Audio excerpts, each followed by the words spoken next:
Ukraine নিয়ে মার্কিন president Donald ট্রাম্পের সঙ্গে অনেক বিষয়েই একমত নন ফরাসি প্রেসিডেন্ট ইমানুয়েল ম্যাক্রো। যৌথ সাংবাদিক সম্মেলনেও তাদের মতভেদ সামনে এসেছে। সোমবার ট্রাম্পের সঙ্গে হোয়াইট হাউসে আলোচনায় বসেন ম্যাক্রো। পরে যৌথ সাংবাদিক সম্মেলনে ম্যাক্রো বলেন, আমরা যুদ্ধ বন্ধ করতে দ্রুত চুক্তি চাই, তবে সেই চুক্তির ভঙ্গুর হলে চলবে না, আর শান্তি মানেই এই নয় যে ইউক্রেনকে আত্মসমর্পণ করতে হবে। ম্যাক্রো বলেছেন, রাশিয়ার প্রেসিডেন্ট ভ্লাদিমির পুতিনের সঙ্গে আলোচনা করা ভালো, কিন্তু পুতিনের দাবি মেনে ইউক্রেন আত্মসমর্পণ করলে তাতে আমেরিকার দুর্বলতাই প্রকট হবে।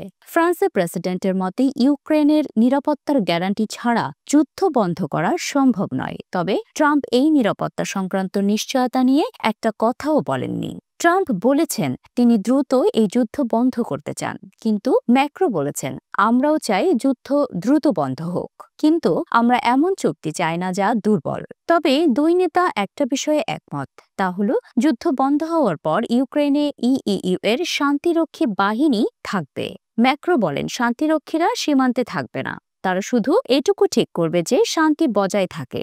ট্রাম্প বলেছেন, আমি রাশিয়ার প্রেসিডেন্টকে জিজ্ঞাসা করেছিলাম, তিনি বলেছেন এটা নিয়ে তার কোনো সমস্যা নেই।